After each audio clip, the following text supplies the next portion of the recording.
इसके बाद अपने न्यूक्लियर फिजिक्स के अंदर आगे बढ़ते हैं, ठीक है ना। ये अपने पास जो नया टॉपिक आता है वो लिखो। यहाँ काफी मजेदार अब डिस्कशन होने वाला है, ठीक है ना। काफी आपको इंटरेस्टिंग चीजें देखने को मिलेगी, और वो कोर कॉन्सेप्ट मिलेंगे जो आपके 12th में भी थे और यहाँ पे भी, ठीक है ना। तो इसीलिए मैंने आपको रिकमेंड किया था कि आप जाकर के पहले 12th वाला पार्ट पढ़ के आओ, क्योंकि जो चीजें मैंने वहां एक्सप्लेन कर रखी है वो मैं यहाँ दोबारा एक्सप्लेन नहीं करूंगा। वो भी आपको यूट्यूब पे फ्री ऑफ कॉस्ट डाला गया है लेक्चर, ठीक है। तो आप वहां जाके देख सकते हैं। जो पहला लेक्चर था, इससे पहले जो लेक्चर अपलोड हुआ है यूट्यूब पे भी, उसके लिंक में भी मैंने बता दिया था, डिस्क्रिप्शन के अंदर मैंने लिंक दे दिए, सॉरी कमेंट सेक्शन में लिंक डाल दिए, कि वहां से आप लेक्चर 1 और लेक्चर 2 देख के आओ न्यूक्लियर फिजिक्स का। कौन सा वाला? 12th वाला, ठीक है, मेरे वाले। फिर यहाँ पाना, तो आपको और बेटर चीजें समझ में आ रही होगी, ठीक है। आगे लिखो अपने पास जो नया टॉपिक है। नया टॉपिक अपने पास प्रोटॉन न्यूट्रॉन थ्योरी लिखो। Proton neutron theory of proton neutron theory of proton neutron theory of nuclear structure. Nuclear structure, proton neutron theory of nuclear structure, ठीक है। कि अपने पास प्रोटॉन न्यूट्रॉन थ्योरी क्या थी? प्रोटॉन न्यूट्रॉन थ्योरी ये थी कि क्या नाभिक के अंदर ही न्यूट्रॉन है, क्या नाभिक के अंदर ही प्रोटॉन है, क्या नाभिक के अंदर इलेक्ट्रॉन नहीं है, ठीक है। ये है तो ये कैसे है, ये सब बातें जो थी अपने पास क्या थी? प्रोटॉन न्यूट्रॉन थ्योरी थी, ठीक है। प्रोटॉन न्यूट्रॉन थ्योरी के बारे में कुछ कॉन्सेप्ट आप सुनो, पहले सुनो, 10 से 15 मिनट सुनो, उसके बाद आप इसको लिख लेना, कोई दिक्कत नहीं, लिखवा देंगे। देखो, पहली बात आती है कि क्या इलेक्ट्रॉन न्यूक्लियस के अंदर नहीं पाया जाता? इलेक्ट्रॉन न्यूक्लियस के अंदर नहीं पाया जाता। अनसर्टेनिटी प्रिंसिपल से आप देखोगे ना, अनसर्टेनिटी प्रिंसिपल से आपने पी निकाला था, मोमेंटम निकाली, मोमेंटम की करस्पॉन्डिंग एनर्जी निकाली, तो आपने जो एनर्जी निकाली थी, इलेक्ट्रॉन की जो एनर्जी आती है, वो अपने पास आती है कितनी? 20 MeV के लगभग। कितनी? 20-30 MeV आती है।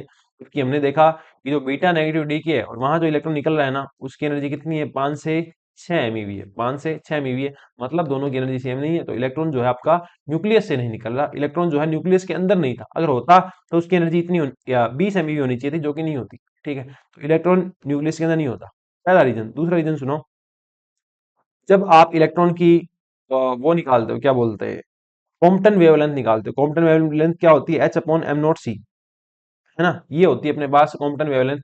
अगर आप इलेक्ट्रॉन की कॉम्पटन वेवलेंथ निकालते हो ना, तो वो अपने पास 10 की घात -10 ऑर्डर की आती है। कितने की आती है? 10 की घात 10 -10 ऑर्डर की आती है। 10 की घात -15 ऑर्डर की नहीं आती। जो आपकी कॉम्पटन वेवलेंथ है, वो आपको ये बताती है कि आपका जो इलेक्ट्रॉन है ना, या आपका जो पार्टिकल है, जिस भी पार्टिकल की आप कॉम्पटन वेवलेंथ निकालते हो, वहां वो कहाँ कन्फाइन रहेगा, वो किन दो दीवारों के बीच रहेगा, इन दो दूरियों के बीच रहेगा, है ना। वो आपकी क्या कहलाती है? कॉम्पटन वेवलेंथ बताती है। तो आपने जो कॉम्पटन वेवलेंथ निकाली ना, ये किसका ऑर्डर है? ये एटम के साइज का ऑर्डर है, ठीक है ना, न्यूक्लियस के साइज का ऑर्डर नहीं है, ठीक है। तो अगर Compton wavelength relative two electron कितनी आ रही है? 10 की घात -10 आ रही है, एटम से रिलेटेड आ रही है, तो आपका जो इलेक्ट्रॉन है वो कहाँ पाया जाएगा? एटम के अंदर पाया जाएगा। आपका जो इलेक्ट्रॉन है वो न्यूक्लियस के अंदर नहीं पाया जाएगा, क्योंकि न्यूक्लियस का साइज तो बहुत ज्यादा छोटा होता है, ठीक है ना। तो इसकी कॉम्पटन वेवलेंथ से भी अपने को आइडिया मिलता है। इसके बाद जो अपना इलेक्ट्रॉन था, जहां अपने इलेक्ट्रॉन थे, एटॉमिक फिजिक्स पढ़ी थी, स्पेक्ट्रोस्कोपी बात जहां की थी, वहां जो मैग्नेटिक मोमेंट आता है वो किसका ऑर्डर का आता है? बोर मैग्नेट्रॉन का आता है। कितना आता है? बोर मैग्नेट्रॉन का। बोर मैग्नेट्रॉन का मान कितना था? 9.27 × 10 की घात -24 था। हाँ, इतना था, है ना। 9.27 × 10 की घात -24, ये था बोर मैग्नेट्रॉन का मान। तो जो बोर मैग्नेट्रॉन का ऑर्डर है ना, वो ऑर्डर अलग है। जब न्यूक्लियस है, ठीक है ना, इसके अंदर भी पार्टिकल्स हैं, कुछ ना कुछ तो है ही। उनका जो आप मैग्नेटिक मोमेंट निकालते हो, जो मैग्नेटिक मोमेंट निकालते हो ना आप, तो वो मैग्नेटिक मोमेंट का जो ऑर्डर है वो इससे बहुत अलग है। ये क्या है? इससे बहुत अलग है अपने पास, ठीक है ना। तो इसका मतलब क्या कह सकते हो कि जो इलेक्ट्रॉन है वो अपने पास न्यूक्लियस के अंदर नहीं है। अगर न्यूक्लियस के जो मैग्नेटिक मोमेंट का ऑर्डर जो है, वो अगर इलेक्ट्रॉन के मैग्नेटिक मोमेंट या कह दो बोर मैग्नेट्रॉन जो है इलेक्ट्रॉन से लेट करता है, उसके ऑर्डर कहा जाता ना, तो अपने कह देते कि जो अपना इलेक्ट्रॉन है वो कहाँ पाया जाएगा? न्यूक्लियस के अंदर पाया जाएगा। पर ऐसा नहीं है, ऑर्डर डिफरेंट डिफरेंट आता है। इसका मतलब क्या हुआ कि आपका जो इलेक्ट्रॉन है वो नहीं है किसके अंदर? न्यूक्लियस के अंदर, ठीक है। ये तो बात होगी कि कौन नहीं है। बात करते हैं कौन है, ठीक। आ जाओ देखो, कि जब आपने प्रोटॉन न्यूट्रॉन की बात की, प्रोटॉन न्यूट्रॉन की बात की, ठीक है ना। एक तो आपने देखा था अल्फा पार्टिकल वाला एक्सपेरिमेंट देखा था, ठीक है ना। वहां क्या होता है? सारा का सारा मास क्या होता है? इलेक्ट्रॉन इसके अंदर ही होता है, इसके अंदर एटम के न्यूक्लियस के अंदर होता है। तो सारा का सारा मास मास हैवी कौन होते हैं? प्रोटॉन न्यूट्रॉन होते हैं। इलेक्ट्रॉन से बहुत ज्यादा हैवी होते हैं। तो प्रोटॉन न्यूट्रॉन कहाँ पाए जाएंगे? सेंटर के अंदर ही पाए जाएंगे ना, न्यूक्लियस के अंदर पाए जाएंगे। पहला कॉन्सेप्ट, ठीक है। दूसरा समझो, आपने जब हाइजेनबर्ग अनसर्टेनिटी प्रिंसिपल निकाला, आपने जब हाइजेनबर्ग अनसर्टेनिटी प्रिंसिपल निकाला और उससे आपने जब एनर्जी निकाली, तो उससे आपने जब एनर्जी निकाली ना, तो वो एनर्जी आपने को सेम मिली जब प्रोटॉन न्यूट्रॉन अगर निकले, अपने प्रोटॉन न्यूट्रॉन निकलते हैं ना न्यूक्लियस से, देखा होगा आपने रेडियो एक्टिव डीके के अंदर न्यूट्रॉन भी निकलते हैं, ठीक है ना। तो जब अपने न्यूक्लियर न्यूट्रॉन इमिट होते हैं, उनकी एनर्जी सेम ऑर्डर की थी जो कि हमने निकाली थी अनसर्टेनिटी प्रिंसिपल से। समझे क्या मेरी बात, कि अगर मैं अनसर्टेनिटी प्रिंसिपल से इसके अंदर रहने वाले पार्टिकल न्यूट्रॉन की एनर्जी फाइंड आउट करूं, ठीक है, और जो रेडियो एक्टिव डीके है उसकी एनर्जी देखो, दोनों का ऑर्डर सेम था, इसका मतलब क्या है, जो न्यूट्रॉन है वो न्यूक्लियस के अंदर हो सकता है, ठीक है। दूसरा प्रूफ हो गया। तीसरा देखो, न्यूट्रॉन के लिए जब आप निकालते हो क्या, अपनी कॉम्पिटेंट वेवलेंथ निकालते हो h बाई एम नॉट सी से, तो इसका जो ऑर्डर आता है ना वो फर्मी ऑर्डर का आता है। किसका आता है, फर्मी ऑर्डर का आता है। मतलब जो न्यूट्रॉन है वो कहाँ कन्फाइन रहेगा, फर्मी ऑर्डर के अंदर कन्फाइन रहेगा, न्यूक्लियस के अंदर क्या रहेगा, कन्फाइन रहेगा। ये आती है आपके पास तीसरी बात। चौथी बात अपने पास क्या आती है, जब आप न्यूक्लियर मैग्नेट्रॉन डिफाइन करोगे, आप यहाँ पे एक न्यूक्लियर मैग्नेट्रॉन भी डिफाइन करोगे, तो वो मैग्नेट्रॉन जो है ना वो इलेक्ट्रॉन के मास से रिलेटेड है। एक जब आप न्यूक्लियर मैग्नेट्रॉन डिफाइन करोगे ना, तो आप ये देखते हो कि जो अपने पास क्या बोलते हैं मैग्नेटिक मोमेंट आता है न्यूक्लियस का, ठीक है ना, तो वो किससे किस ऑर्डर का आता है, वो आता है न्यूक्लियर मैग्नेटोन ऑर्डर का, ठीक है ना। इसका मैग्नेटोन अलग, मैग्नेटोन न्यूक्लियर मैग्नेटोन है जो अलग से होगा, ठीक है। एक बात तो ये आ गई। दूसरी बात और भी देखो कि अपने पास जो मैग्नेटिक मोमेंट होता है, जो मैग्नेटिक मोमेंट होता है न्यूट्रॉन का, ठीक है, उसका ऑर्डर भी, और जो न्यूक्लियस है इसके मैग्नेटिक मोमेंट का ऑर्डर भी क्या आता है, सेम आता है। जो न्यूक्लियस है और जो अपने पास न्यूट्रॉन है, दोनों के मैग्नेटिक मोमेंट का ऑर्डर सेम आता है। मतलब क्या हुआ कि न्यूक्लियस के अंदर ही क्या पाया जाएगा, अपना न्यूट्रॉन पाया जाएगा। इतने सारे प्रूफ मिलने के बाद आप कह सकते हो कि जो न्यूट्रॉन है वो कहाँ पाया जाता है, न्यूक्लियस के अंदर पाया जाता है। प्रोटॉन तो पहले ही है, ठीक है ना, क्योंकि आपने अल्फा पार्टिकल वाले प्रयोग से देख चुके हो, ठीक है। और प्रोटॉन न्यूट्रॉन का लगभग मास क्या होता है, सेम ही होता है, ऑलमोस्ट सेम है, 99.99%, ठीक है, सेम है। तो आप क्या कह सकते हो, दोनों के दोनों पार्टिकल ही कहाँ है। ये सारी जो बातें मैंने अभी कही है, ये सारी की सारी प्रोटॉन के लिए भी अप्लाई होती है, ठीक है ना, प्रोटॉन के लिए भी अप्लाई होती है, क्योंकि कहीं मैंने चार्ज की तो बात ही नहीं की। तो प्रोटॉन न्यूट्रॉन के लिए अप्लाई करोगे तो ये दोनों कहाँ पाए जाएंगे, आप देख सकते हो न्यूक्लियस के अंदर पाए जाएंगे, ठीक है ना। अब इससे आगे अपने सारी चीजें वन बाय वन करके लिख लेते हैं। आपको कोई दिक्कत आएगी तो मैं वहां और एक्सप्लेन कर दूंगा। चलें आगे। और ऑलमोस्ट मैंने सारे पॉइंट एक्सप्लेन कर दिए। इसके अलावा कुछ रहा है क्या, इसके अलावा कुछ नहीं रहा, ये सारे पॉइंट मैं आपको लिखवाऊं भी, ठीक है। तो आ जाओ शुरू करते हैं, लिखना शुरू करो। इसके अंदर लिखो, इसके अंदर सबसे पहले magnetic moment of, magnetic moment of proton, कि जो आपका प्रोटॉन है उसका मैग्नेटिक मोमेंट कितना होता है, वो होता है म्यू पी, बराबर ये रहता है 2.793 म्यू एन, ठीक है ना। यहाँ म्यू एन क्या है, एक नई चीज है। म्यू एन एक नई चीज है जो क्या है, न्यूक्लियर मैग्नेटोन है। वो मैं भी आपको एक सेकंड के बाद डिफाइन करने वाला हूँ, ओके। ये आ गया अपने पास क्या, कि मैग्नेटिक मोमेंट अपने पास, चुंबकीय आघूर्ण क्या होता है प्रोटॉन का, म्यू पी कोई से मैंने लिखा है 2.793 म्यू एन आता है। म्यू एन यहाँ पे क्या है, अपने पास न्यूक्लियर मैग्नेटोन है। क्या है म्यू एन यहाँ पे, न्यूक्लियर मैग्नेटोन। ये मैं आपको भी डिफाइन करूंगा, न्यूक्लियर मैग्नेटोन है, ओके। और यहाँ पे दूसरा आता है अपने पास magnetic moment of, magnetic moment of neutron, ठीक है, कि जो अपना न्यूट्रॉन है उसका चुंबकीय आघूर्ण कितना है, तो वो अपने पास होता है म्यू इजिकल टू माइनस का 1.913 म्यू एन, ठीक है। यहाँ देखो इक्वेशन आता है, मैंने यहाँ पे क्या बोला था, अभी जो मैंने आपको रफली कुछ समझाया था ना, उसमें मैंने ये बोला था कि जो न्यूट्रॉन है ना उसका चुंबकीय आघूर्ण या मैग्नेटिक मोमेंट जो है ना वो उसी ऑर्डर का होता है, न्यूट्रॉन का मैग्नेटिक मोमेंट या चुंबकीय आघूर्ण उसी ऑर्डर का होता है जो न्यूक्लियॉन का होता है। तो अब बात आती है चुंबकीय आघूर्ण किससे बनता है। चुंबकीय आघूर्ण बनता है जब चार्ज पार्टिकल क्या कर रहा होगा, रिवॉल्व कर रहा होगा, है या नहीं। चार्ज पार्टिकल रिवॉल्व करेगा, करंट बनाएगा, करंट बनाएगा तो I equal to pi r square से अपना मैग्नेटिक मोमेंट आता था, जो आपने देखा था। मैंने आपको साफ ढंग से ये चीज समझाई हुई है, ठीक है, कि चार्ज कैरी करने वाला कोई भी अपना जो लूप होगा, ठीक है ना, कोई भी जो लूप होगा वो as a current carrying conductor behave करेगा और वहां पे मैग्नेटिक मूवमेंट आता है। बात आती है कि न्यूट्रॉन पे तो चार्ज ही नहीं, बात समझिए आपकी, न्यूट्रॉन पे क्या है, चार्ज ही नहीं है, तो न्यूट्रॉन का मैग्नेटिक मोमेंट कैसे आया। यहां भी आप देखोगे मैंने न्यूट्रॉन का मैग्नेटिक मोमेंट लिखा है, तो न्यूट्रॉन पे जब चार्ज ही नहीं है तो उसके अंदर मैग्नेटिक मोमेंट कहां से आया। ये क्वेश्चन है, ये आप खुद से आंसर करने की ट्राई करना, कमेंट सेक्शन में आंसर कर देना, ठीक है ना। या जो ग्रुप बना हुआ है अपना आरपीएससी फर्स्ट एड के लिए, ऐप में बना हुआ है, पेड बैच का भी बना हुआ है, फ्री बैच का भी बना हुआ है टेलीग्राम के ऊपर, तो वहां आप ये मुझे बताना, ठीक है ना, कि न्यूट्रॉन जो है वो उदासीन परमाणु है, उदासीन अपने पास पार्टिकल है ना, न्यूट्रल एटम है, तो उसके लिए अपने पास मैग्नेटिक मोमेंट कैसे आया। मैग्नेटिक मोमेंट तो चार्ज पार्टिकल के लिए आता है, ठीक है, आंसर करने की ट्राई करना, फिर मैं आपको बताऊंगा। तो म्यू एन कितना आया, माइनस का 1.913 म्यू एन। ओके, अब देखो यहाँ पे म्यू एन जो है ना उसको डिफाइन करते हैं। ओके, तो ये लिखो here mu N is defined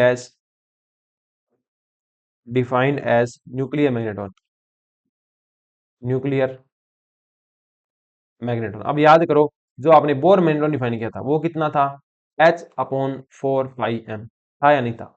H upon था अपने पास वो E H upon 4 pi M था, है ना। यहाँ जो एम है वो था मास ऑफ इलेक्ट्रॉन। अब जो इसी तरीके से आप जो म्यू एन डिफाइन करोगे, न्यूक्लियर मैग्नेटॉन डिफाइन करोगे, तो वो भी आ जाएगा ई, क्योंकि प्रोटॉन पे चार्ज भी ई होता है, h divide by 4 pi m. यहाँ पे क्या है, प्रोटॉन न्यूक्लियस के अंदर क्या है, प्रोटॉन और न्यूट्रॉन, तो यहाँ मास किसका आ जाएगा, प्रोटॉन का। प्रोटॉन न्यूट्रॉन का मास एक ही होता है, चाहे प्रोटॉन का लिख दो चाहे न्यूट्रॉन का लिख दो, ये आपके पास क्या आ जाएगा, बोहर क्या बोलते हैं, न्यूक्लियर मैग्नेटॉन आ जाएगा। क्या ये न्यूक्लियर मैग्नेटॉन है, ठीक है। इसका मान निकालो। अब इसका मान निकालने की जरूरत तो नहीं है, कैसे नहीं है, देखो 4 पाई एमपी का मान क्या होता है, एमपी का मान होता है 1836 गुणा ऑफ एमई, ठीक है ना। अब देखो ई एच अपॉन 4 पाई एमई, ये क्या बन गया, म्यू भी बन गया। तो ये अपने पास बन गया 1/1836, इधर आ जाएगा म्यू बी, कि अपने पास ये क्या आ गया, म्यू भी आ गया, ठीक है। और म्यू भी क्या है यहाँ पे, बोर मैग्नेटॉन, इसका मान रख दो 9.27 10 की घात माइनस 24 डिवाइड बाय 1836, डिवाइड करोगे तो ये बन जाएगा अपने पास कितना, 5.05, 5.05 गुणा 10 की घात माइनस 27 जूल पर, जूल पर क्या बन जाएगा ये, टेस्ला बन जाएगा, ठीक है। इसका मात्रक की बात करें तो म्यू भी है, इसका मात्रक कैसे निकालोगे आप,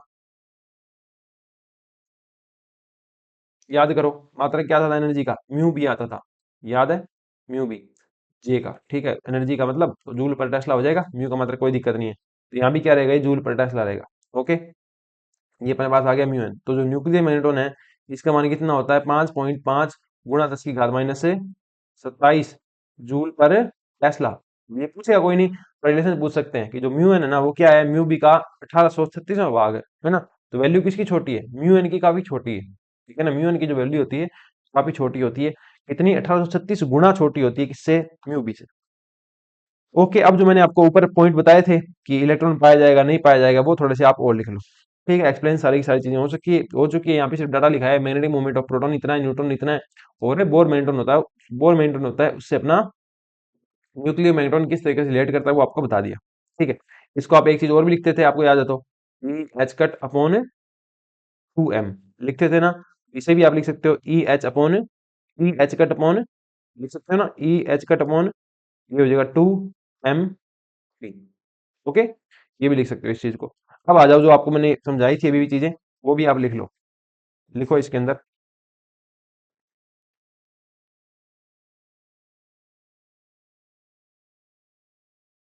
लिखो आप, proton neutron theory of nuclear, proton neutron theory, proton neutron theory of nuclear structure is, theory of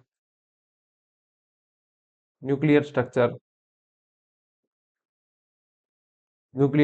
is acceptable, is acceptable for the explanation of, for the explanation of for the explanation of angular momentum of nucleus,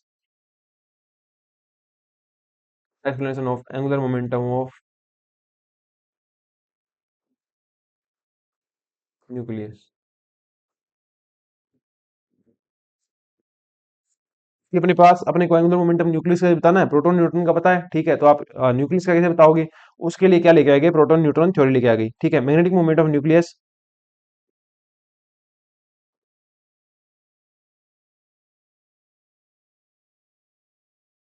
और अगर आप accept करते हो proton neutron theory को, अगर आप accept करते हो तो आप क्या एक्सप्लेन कर पाते हो, आपने भी देखा अनसर्टेनिटी प्रिंसिपल वाली चीजें भी काफी काफी रिलेट कर जाती है, और अपने पास जो nuclear magnetic moment of nucleus है ना, वो भी क्या हो जाता है, काफी काफी एक्सप्लेन हो जाता है, क्योंकि वो किससे रिलेट कर रहा था, अपने पास न्यूक्लियर मैग्नेटॉन से रिलेट कर रहा था। तो यहाँ लिख दो आप magnetic moment of nucleus, comma, ये लिखा था ना, इसे कोमा में लिख दो, magnetic moment of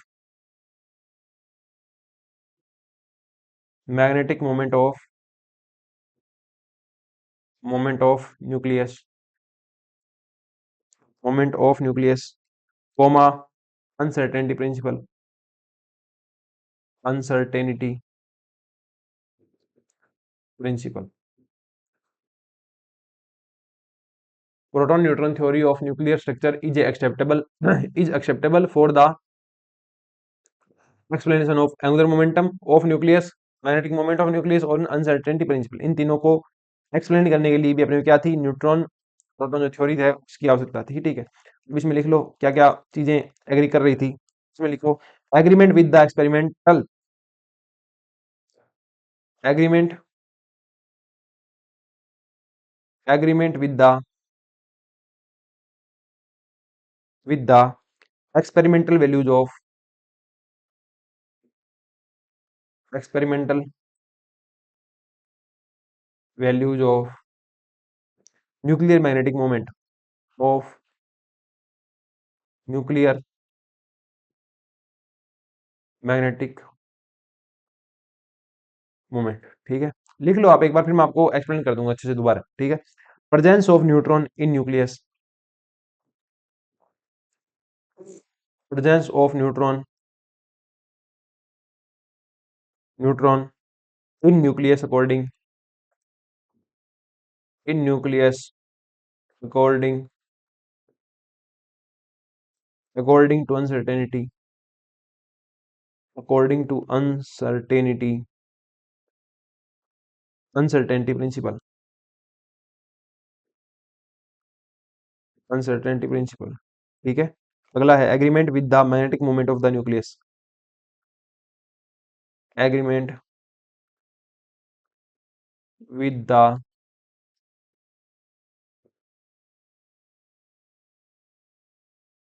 agreement with the magnetic moment of the nucleus, magnetic moment of the nucleus. अगला पॉइंट अपने पास आता है Compton wavelength of neutron, Compton wavelength of neutron, या ब्रैकेट में लिख दो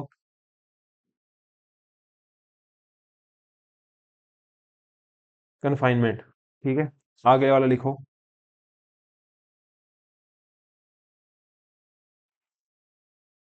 कन्फाइनमेंट, जो आपने बता दो दी कन्फाइनमेंट। ठीक है ना, तो जो वेवलेंथ आई थी कॉम्पटन वाली न्यूट्रॉन के लिए वो कितनी थी, एच अपॉन एम नॉट सी होता है, तो यहाँ एम एन आएगा न्यूट्रॉन का मास, ये आएगा सी। इसको जब कैलकुलेट किया था तो ये आएगी 1/पॉइंट थ्री फर्मी। कैलकुलेट कर लेना, एच का मान लिख देना 6.6 × 10⁻⁻⁴ सी का मान 3×10⁸ और न्यूट्रॉन का मास का मान 9.1 × 10⁻⁻⁷ नहीं, न्यूटन का मास कितना होता है 1.67 × 10⁻⁷, तो वो रखोगे तो ये अपने पास आएगा 1.3 फर्मी, या कह दो 1.3 × 10⁻⁻15 metre.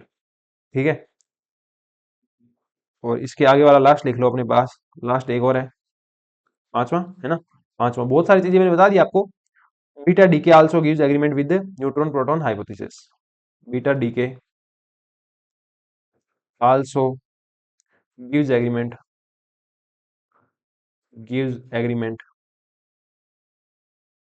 With neutron proton hypothesis, hypothesis. ठीक है, देखो अपने पास समझो इस चीज को, क्या लिखा है मैंने लिखा है agreement with the experiment values of nuclear magnetic moment, कि अपने अगर न्यूट्रॉन प्रोटॉन को अंदर मानते हैं फिर मैग्नेटिक मोमेंट जो कैलकुलेट करते हैं न्यूक्लियस का, तो वो एग्जैक्टली मैच कर रहा है किससे, एक तो एक्सपेरिमेंटल रिजल्ट से, एक्सपेरिमेंट वैल्यू निकालोगे न्यूक्लियस के मैग्नेटिक मोमेंट की, उससे एग्जैक्टली मैच कर रहा है, मतलब उस रेंज का ही है। ठीक है, दूसरी बात, जो न्यूक्लियस का अपने पास इधर है ना, न्यूक्लियस का जो मैग्नेटिक मोमेंट है ना, वो न्यूट्रॉन के मैग्नेटिक मोमेंट से की रेंज का ही है। ठीक है ना, तो दोनों चीजें क्या कर रही है, दोनों चीजें यही कर रही है, जो न्यूट्रॉन है वो कहाँ पाया जाएगा, प्रोटॉन है वो कहाँ पाया जाएगा, न्यूट्रॉन के अंदर पाया जाएगा। उसके बाद आती है अपने पास अनसर्टेनिटी प्रिंसिपल से अपने जो एनर्जी निकालते हैं, वो भी न्यूट्रॉन की जो एनर्जी आती है वो वैसी ही आती है जब न्यूट्रॉन अपने को कहाँ मिला था, याद करो, जो अपने पास डीके होते हैं, रेडियो एक्टिव डीके होते हैं, तो वहां अपने को क्या मिलता है, न्यूट्रॉन मिलते हैं, तो न्यूट्रॉन की वहां से एनर्जी निकाली थी। ठीक है, एक मैंने निकाली थी अनसर्टेनिटी प्रिंसिपल से। अब अनसर्टेनिटी प्रिंसिपल से कैसे निकलेगी, del p dot del x, इससे आप जब एनर्जी निकालते हो ना, तो भी आप क्या देखते हो, गैलेक्स क्या लेना है यहाँ पे, जो न्यूक्लियस की जो साइज है 10 की घात -15 वो लेना है। तो अब अगर आप वैसे भी निकालते हो ना तब भी आप ये देखते हो कि वो एनर्जी और ये एनर्जी सेम है। इसका मतलब क्या है, जो न्यूट्रॉन कहाँ पाया जाएगा, अपना न्यूक्लियस के अंदर पाया जाएगा। इसके बाद अपने पास फोर्थ पॉइंट आता है कॉम्पटन वेवलेंथ। पूरा नहीं लिखा है ना, Compton wavelength of neutron. Compton wavelength जब आप निकालते हो ना, देखो आपने निकाला कॉम्पटन वेवलेंथ निकाली ना, ये भी क्या है, फर्मी ऑर्डर की है। मतलब ये बताती है कन्फाइनमेंट को, कि जो न्यूट्रॉन है वो कहाँ बंद के रहेगा। तो ये कहाँ बंद के रह रहा है अपने पास, ये देखो ये है न्यूक्लियस का साइज है ना, तो इसके अंदर क्या रहेगा, वो बंद के रहेगा। ओके, तो ये भी अपने को एक एग्रीमेंट देती है, अपने पास एक प्लस पॉइंट देती है ये बताने के लिए कि जो न्यूट्रॉन है आपका वो न्यूक्लियस के अंदर ही। इसके बाद अपने पास आता है beta decay also gives agreement with neutron proton hypothesis, की अपना जो बीटा डीके है ना, बीटा डीके जो अपना हुआ था उसके अंदर जो इलेक्ट्रॉन था वो अपने आपको बता दिया उसकी एनर्जी कम होती है, काफी ज्यादा, वहां वाले की काफी कम होती है। और इसको तुम न्यूक्लियस में मान के इसकी एनर्जी निकालोगे ना तो उससे बहुत ज्यादा निकल के आती है। ये अनसर्टेनिटी प्रिंसिपल से जो निकाला था इसकी आती है 20-30 MeV, वहां आती है 6, तो बहुत अंतर है, ठीक है ना। तो मतलब जो इलेक्ट्रॉन है वो न्यूक्लियस के अंदर है नहीं। ओके, और जब आप यही निकालोगे किसके अंदर, इसको लेकर के, क्या बोलते हैं, एटम को लेकर के, तो आपकी वो सेम सी एनर्जी आ जाती है, ठीक है। इसके बाद अपना देखो, बाकी भी मैंने आपको बहुत सारे पॉइंट बताए थे, है ना। वो आप थोड़ा वीडियो को थोड़ा सा बैक करके जब मैं एक्सप्लेन कर रहा था ना, तो वहां से भी लिख सकते हैं अगर आपको लगे लिखना है, क्योंकि उनकी रिक्वायरमेंट नहीं है, वो तो बस आपको एक्सप्लेन करने के लिए कि ये हो क्यों रहा है। ठीक है, समझाता आपको मैं बहुत ज्यादा हूँ, वेट रह जाती है, मैं आपको पूरी चीजें समझाऊँ, ठीक है। लिखवाता मैं आपको उतना ही हूँ जितना आपके एग्जाम के लिए सफिशियंट है, ठीक है ना। बहुत ज्यादा एक्स्ट्रा नहीं लिखवाता, थ्योरी थ्योरी करवा दूंगा, उलझ जाओगे थ्योरी थ्योरी में, इसलिए मैं उससे थोड़ा सा बचने की ट्राई करता हूँ, ठीक है ना। अब अपने पास आता है एक एग्जांपल, एक छोटा सा एग्जांपल है जो 12th क्लास के बच्चे को करना चाहिए, आपको करना तो नहीं चाहिए, फिर भी कर लेते हैं। देखो एग्जांपल क्या है, क्योंकि ऐसा क्वेश्चन आता है। ओके, क्वेश्चन क्या है अपने पास, कोई जेड इज इक्वल टू 11 है किसी के लिए, ओके, और ए इज इक्वल टू 23 है। इसके लिए बताओ अपने पास सारी चीज, कि अपने पास इलेक्ट्रॉन नंबर कितने होंगे, प्रोटॉन नंबर कितने होंगे, न्यूट्रॉन नंबर कितने होंगे, सारी चीज बताओ, ठीक है ना। तो आ जाओ, ये क्या बताते हैं, ये बताते हैं प्रोटॉन नंबर, प्रोटॉन नंबर कितने हैं 11, साथ में ये क्या बताते हैं, इलेक्ट्रॉन नंबर भी बताते हैं। इलेक्ट्रॉन नंबर भी कितने हो गए 11, इलेक्ट्रॉन नंबर, ये इलेक्ट्रॉन नंबर, यही प्रोटॉन नंबर है। अब जो आपका ए है ना, ये होता है प्रोटॉन प्लस न्यूट्रॉन नंबर, ये कितना है 23 है, तो यहाँ से न्यूट्रॉन नंबर कितना आ जाएगा 23 माइनस का पी, पी कितना है 11, 23 माइनस का 11, ये आ जाएगा बस 12। तो जो न्यूट्रॉन नंबर है यहाँ पे कितने हैं, 12 है, ठीक है। इस तरीके से अपना जो ये टॉपिक है proton neutron theory of nuclear structure, ये यहीं फिनिश होता है। अगला जो अपना टॉपिक है वो अपने स्टार्ट करते हैं, वो अपने पास है नया टॉपिक, बढ़िया topic, binding energy and mass defect.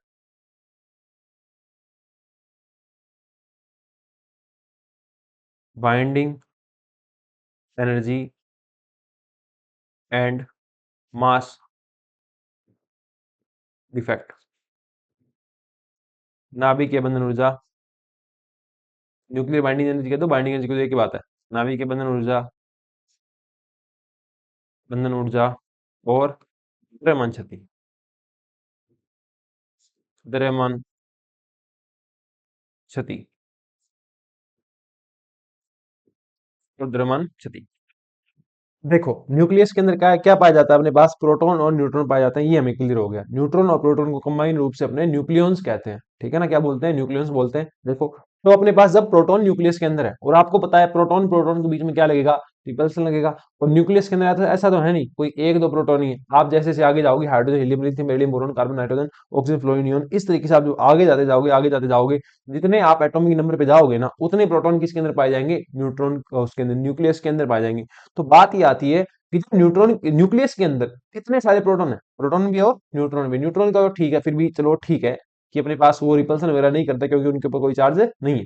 Proton के ऊपर क्या होता है, पॉजिटिव चार्ज है। तो अगर प्रोटॉन के ऊपर पॉजिटिव चार्ज है, तो दूसरा प्रोटॉन आएगा, तो क्या इसे उसे रिपल्सन नहीं देना चाहिए था, इसे उसे प्रतिकर्षण नहीं देना चाहिए था, ठीक है। कि क्या होता है, प्रतिकर्षण होता भी है, मान लो प्रतिकर्षण होता है। तो ये देखो कि अपने पास ये सारे कन्फाइन किसके अंदर है, कन्फाइनमेंट किसके अंदर है, इनकी 10 की घात -15 के अंदर है ना। न्यूक्लियस के साइज के अंदर ही सारे प्रोटॉन है, सारे न्यूट्रॉन है। तो उतने पार्ट के अंदर, उतने छोटे से पार्ट के अंदर जब तुमने ठूस ठूस के भर रखा है, प्रोटॉन भर रखे हैं, न्यूट्रॉन भर रखे हैं, ठीक है ना, और वो प्रोटॉन अलग नहीं हो रहे हैं ना, कूलाम रिपल्सन लगने की वजह से वो क्या हो जाने चाहिए थे, अलग हो जाने चाहिए थे, कूलाम प्रतिकर्षण की वजह से अलग हो जाने चाहिए थे, वो अलग नहीं हो रहे। इसका मतलब क्या है, वहां एक ऐसा फोर्स एग्जिस्ट करता है जो गुलाम रिपल्सन की तुलना में क्या है, बहुत ज्यादा है। गुलाम फोर्स के कंपैरिजन में क्या है, वो काफी ज्यादा है, वो इनको बांधे रखता है, ठीक है ना। वो फोर्स क्या था, वो फोर्स था न्यूक्लियर फोर्स। क्या था, न्यूक्लियर फोर्स था। ठीक है।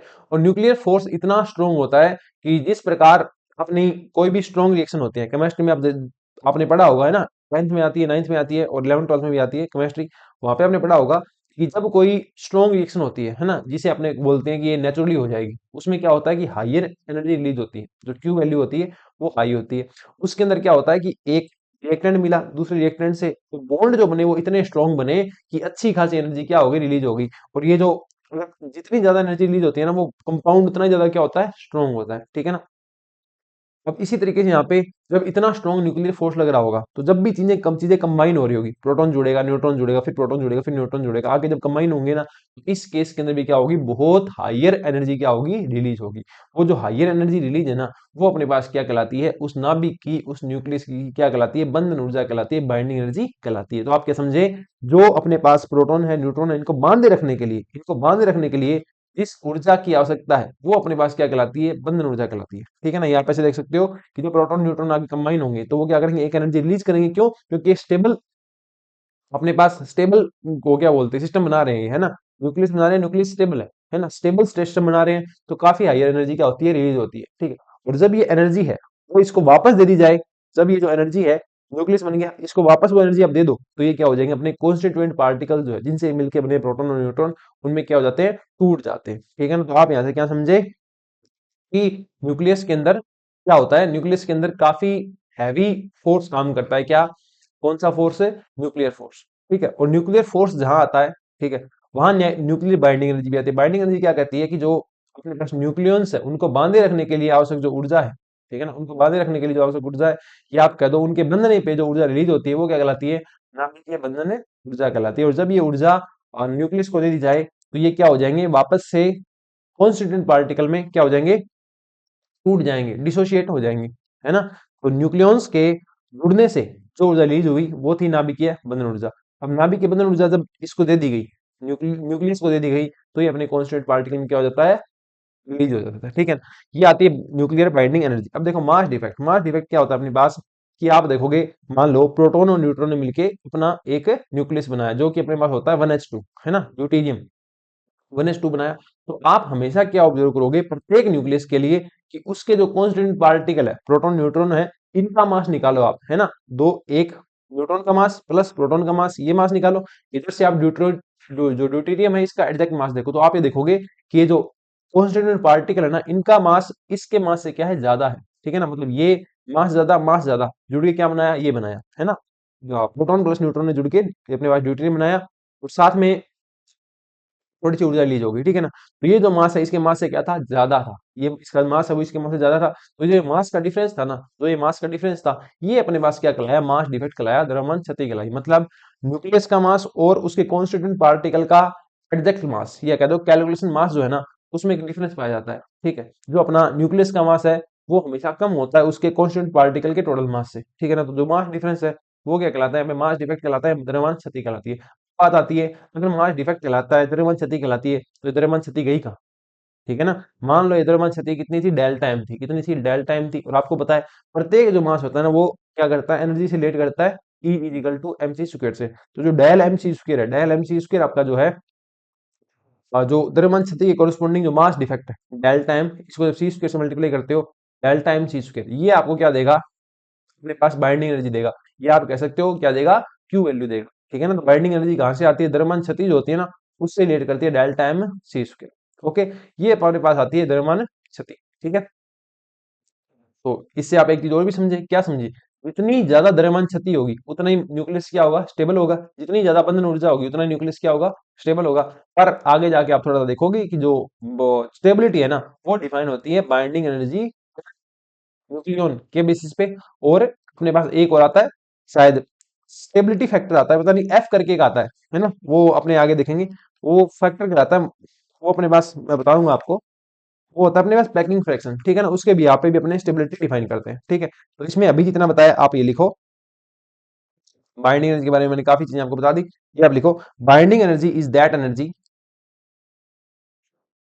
Binding energy is that energy, is that energy which is required to separate which is required to required to या for required for separating the constituent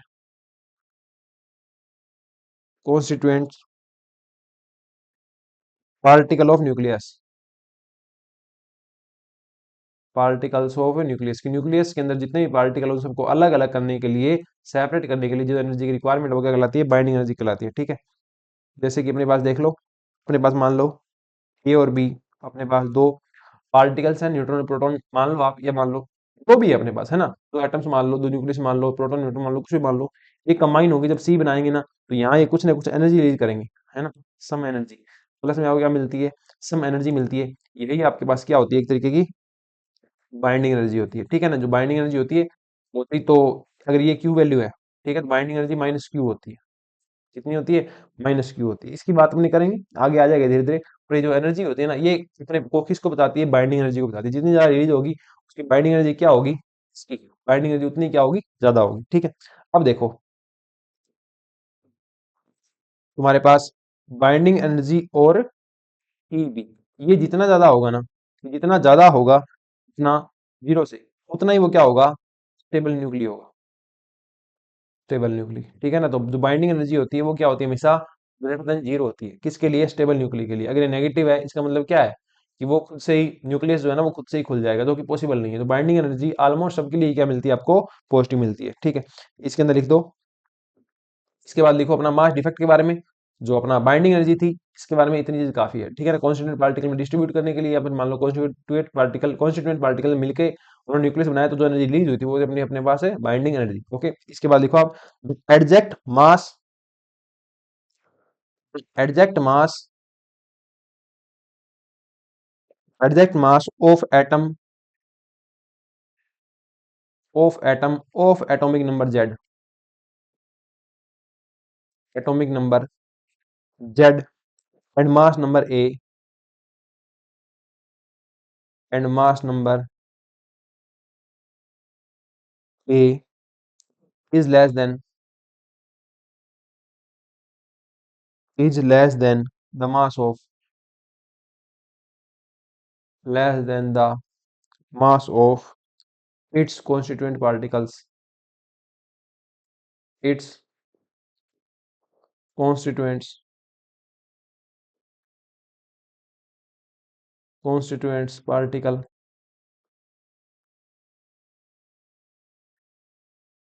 its constituent particles. This difference of mass is called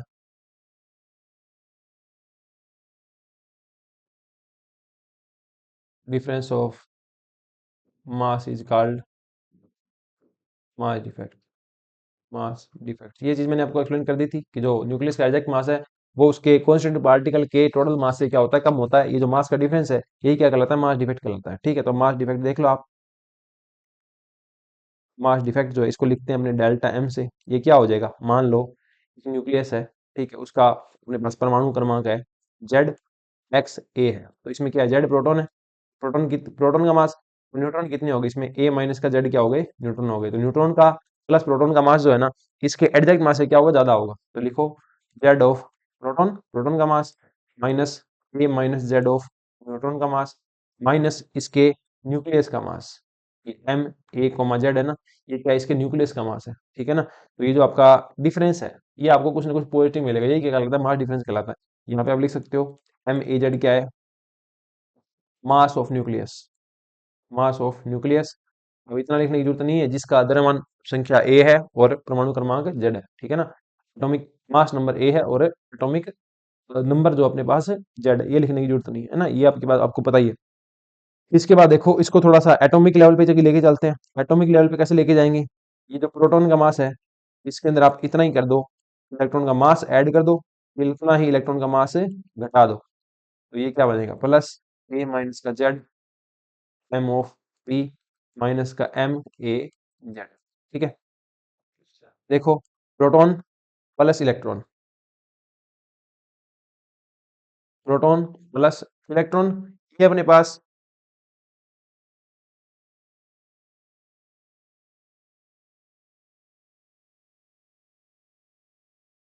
देखो proton plus electron मिल गए ना, तो ये अपने पास 1h1 नहीं बन गया क्या? 1h1 में क्या होता है, एक प्रोटॉन होता है एक न्यूट्रॉन नहीं होता, एक प्रोटॉन होता है एक न्यूट्रॉन तो होता ही नहीं है, ये दो होते हैं ना तो आप कहते हैं न्यूट्रॉन होता, तो ये क्या है, प्रोटियम है। ये क्या है, प्रोटियम, प्रोटियम। ठीक है ना, प्रोटियम के अंदर क्या होता है, 1h1 होता है, एक प्रोटॉन है और एक क्या इलेक्ट्रॉन है, तो ये क्या बनेगा, देखो 1h1 बन गया, जेड इंटू 1h1। ठीक है ना, एमपी प्लस एम ही बनता है 1h1। ओके, प्लस में अपने पास क्या है, ए माइनस का जेड, एम ऑफ पी नहीं आएगा, एम ऑफ एन आएगा, मास ऑफ न्यूट्रॉन आएगा ना, प्रोटॉन का इधर आगे, इधर न्यूट्रॉन का आएगा। ओके, न्यूट्रॉन का, सॉरी गलती होगी इसके लिए।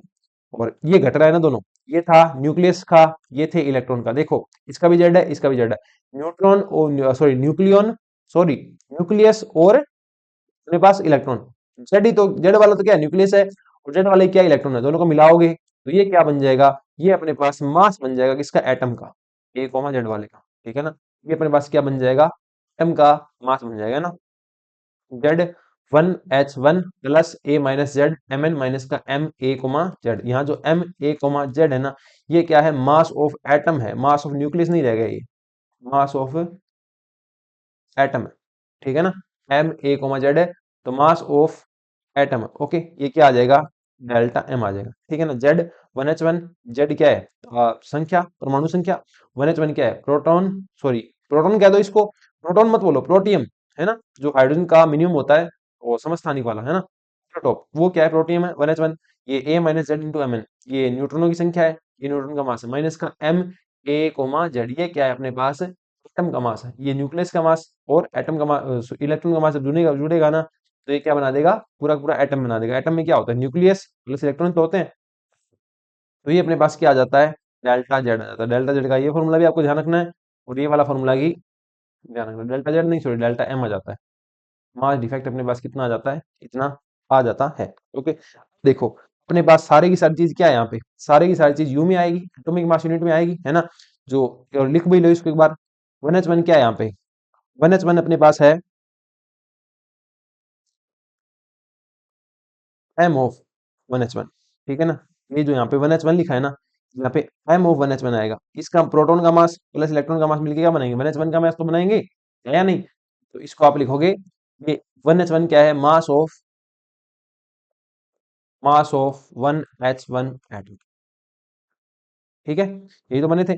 और यहाँ क्या आ जाएगा, एम ऑफ अपने पास एम ई, कहीं नहीं एम पी है, तो ये क्या है, मास ऑफ प्रोटॉन। ठीक है, एम ऑफ, एम ऑफ की जरूरत नहीं है, एम एन क्या है यहाँ पे, मास ऑफ न्यूट्रॉन। ठीक है, और ये जो अपना एम ए जेड है, ये क्या है, मास ऑफ एटम।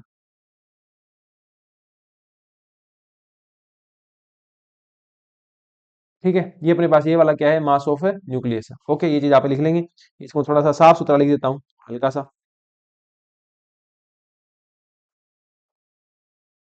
ये एम ऑफ पी था। ठीक है, यहाँ आ जाएगा ये एम 1h1। ठीक है ना, क्योंकि प्रोटॉन और इलेक्ट्रॉन मिला के अपने पास 1h1 बन गया था, प्रोटियम बन गया था। ओके, इससे आगे चलें, इससे आगे आप लिखो, 1h1 की बात वैसे तो मैंने कर दी, फिर भी देख लो इसके अंदर क्या होता है, एक इलेक्ट्रॉन होता है और प्रोटॉन है वो भी एक है, न्यूट्रॉन है ही नहीं, क्यों, क्योंकि प्रोटॉन इजिकल टू ए, तो मतलब न्यूट्रॉन कितना है, 0 है। इसके बाद आप लिखो, देखो इसके बाद लिखने से पहले ये देखो, हाँ जो मैंने बता दिया ना आपको कि डायलम से रिलेटेड जो एनर्जी होगी सी स्क्वायर करके आएगा, वो बाइंडिंग एनर्जी होगी। और जो डायलम होगा, आपने एक चीज ऑब्जर्व की होगी, ये सारे ही सारे मास, चाहे प्रोटॉन का हो चाहे न्यूट्रॉन का हो चाहे किसी भी एटम का मास हो, हमेशा यू में दिया जाता है। आप देखते हो कार्बन का द्रव्यमान कितना है, 12 है, कार्बन का एटॉमिक मास नंबर कितना होता है, 12 होता है। 12 का मतलब क्या है, 12 यू है वो, 12 सीधा 12 नहीं हो, 12 यू है। यू क्या है वहां पे, एटॉमिक मास है, क्या है, एटॉमिक मास यूनिट है। ठीक है ना, 12 का अर्थ क्या है वहां पे, एटॉमिक मास यूनिट है। ठीक है, तो आप ये से समझो कि जो डायलम आएगा ना, वो भी क्या आएगा, एटॉमिक मास यूनिट यू के अंदर आएगा। अगर अपने पास डायलम क्या हो, यू के अंदर आ जाए, तो जो आपने बाइंडिंग एनर्जी होगी वो कैसे कैलकुलेट होगी, 1 यू इंटू, मतलब जितने यू है ना इंटू 931.5 एमयू। क्यों, क्योंकि एक यू के करस्पॉन्डिंग जो एनर्जी होती है, एक यू के करस्पॉन्डिंग जो आपका एनर्जी आता है न्यूक्लियर फिजिक्स के अंदर, वो अपने पास कितना आता है, 931.5 एमयू आता है। तो अगर आप मान लो 50 यू आपके पास क्या आ जाए, मास डिफेक्ट आ जाए, डेल्टा एम आ जाए 50 यू, तो अपने पास बाइंडिंग एनर्जी कितनी आएगी 50 इंटू 931.5 MeV। ठीक है, इस तरीके से आप कैलकुलेट कर सकते हैं। तो इसके अंदर आप लिखो some energy equivalent to this mass defect, some energy energy equal to this mass defect, this mass defect will have be will have to will have to be given to the be given to the be given to the nucleus to separate nucleus to separate nucleus to separate all nucleons from all nucleons from all nucleons from each other and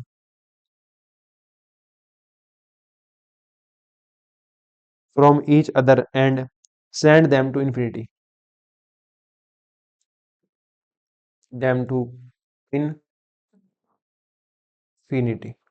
ठीक है, some energy equal to this mass defect will have to be given to the nucleus to separate our nucleus from each other and send them to infinity। कि जो अपने पास जितने भी constant particle है nucleus के, उनको सेपरेट करने के लिए, उनको इन्फिनिटी पे ले जाने के लिए अपने को क्या करना पड़ेगा, न्यूक्लियस को उतनी एनर्जी देनी पड़ेगी, कितनी, बाइंडिंग एनर्जी के इक्वल। ठीक है, this energy is called this energy is called binding energy of nucleus, this energy is called binding energy of the nucleus, binding energy of the nucleus. Okay, कि अपने पास m होता है, उससे related energy होती है E, आती कैसे, mg square से। डेल m है ना, इससे रिलेटेड एनर्जी जो डेल E होगी वो कैसे आएगी, वो आएगी डेल्टा m c स्क्वायर से। ठीक है, प्रत्येक बार आप ऐसे कैलकुलेट कर नहीं सकते, ऐसे कैलकुलेट कर नहीं सकते है ना।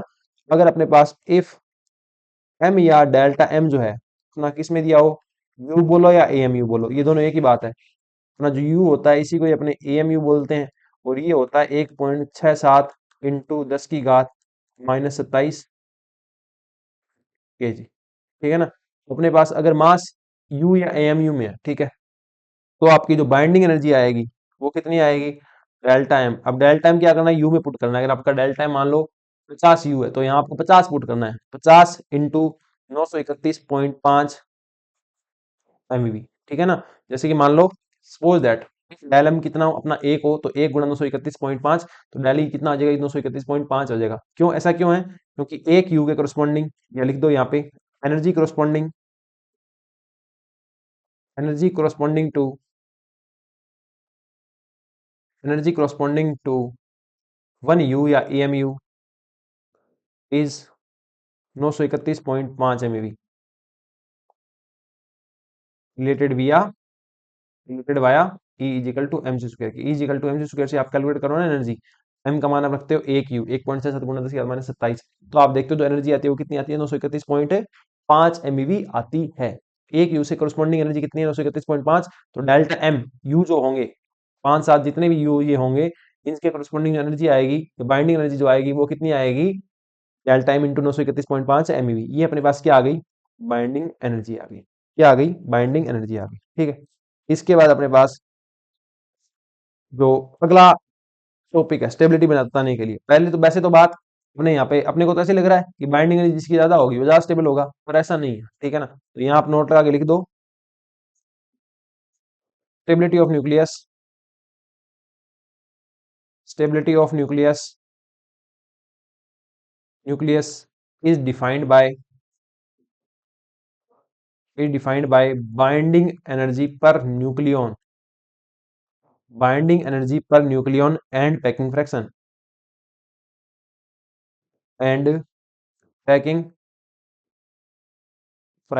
ठीक है, अगला जो टॉपिक है अपना वो है पैकिंग फ्रैक्शन। तो अगला टॉपिक डालो, packing fraction,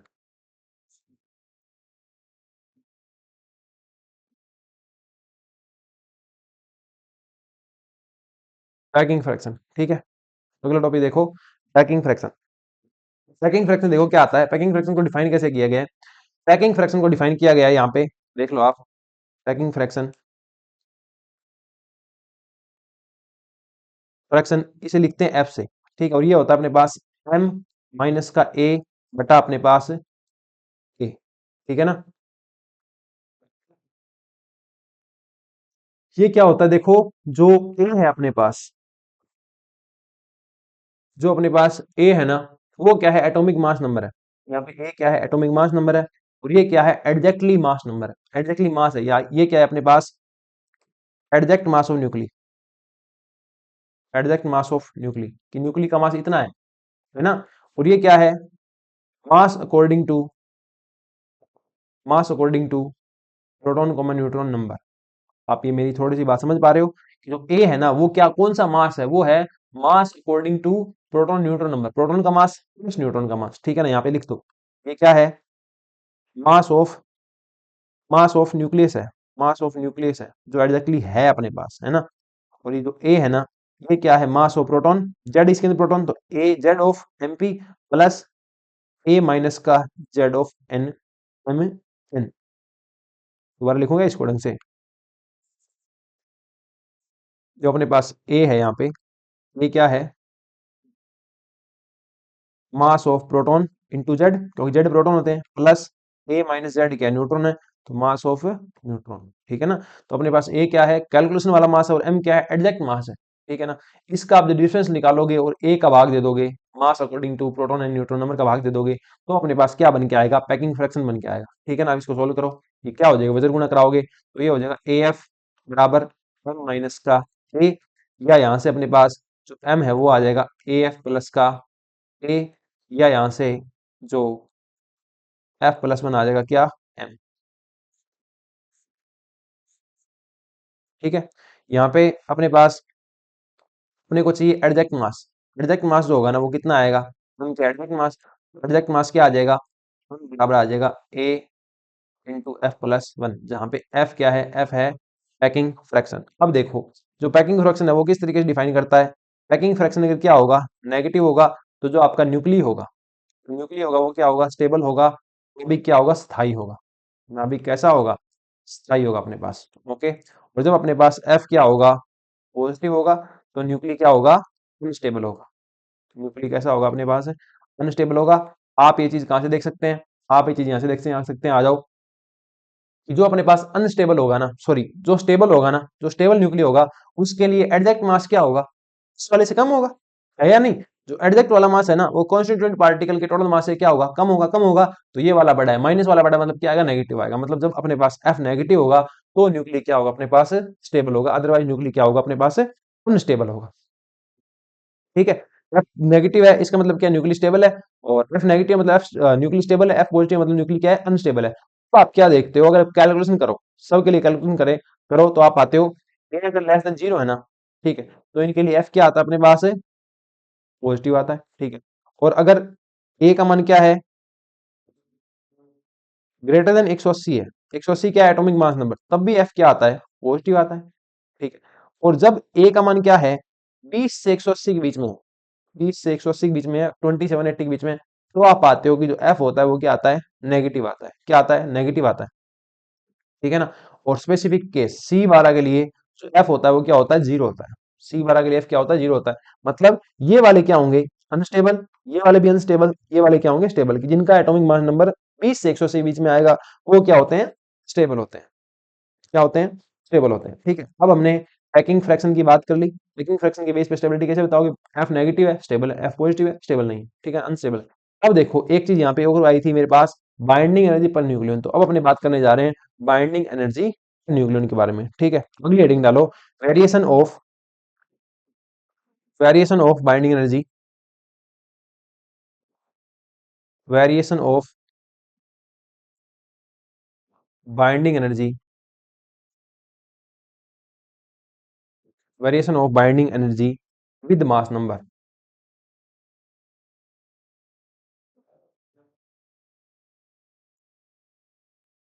with mass number. इसमें देखो,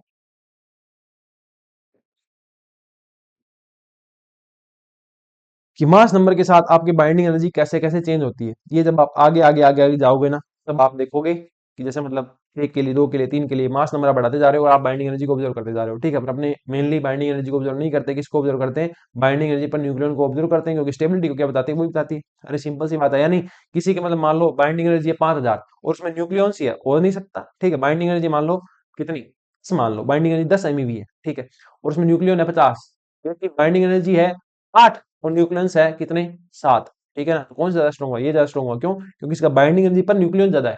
ठीक है ना, जिसका बाइंडिंग एनर्जी पर न्यूक्लियन ज्यादा होगा ना, प्रत्येक न्यूक्लियन के हिस्से में कितनी बाइंडिंग एनर्जी आ रही है, वो क्या बताएगी आपको? स्टेबिलिटी के बारे में बताएगी कि एक न्यूक्लियन को निकालने के लिए कितनी आपको हाई एनर्जी निकालनी पड़ेगी ना, कितनी एनर्जी उसको देनी पड़ेगी, वो क्या बताता है? उसकी स्टेबिलिटी को बताता है।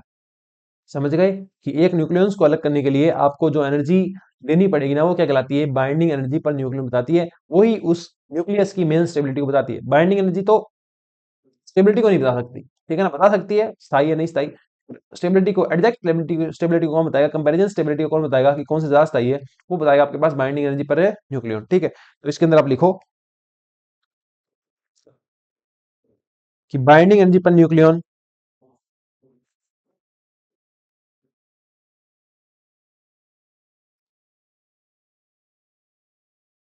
इसमें आप लिख दो एक बार।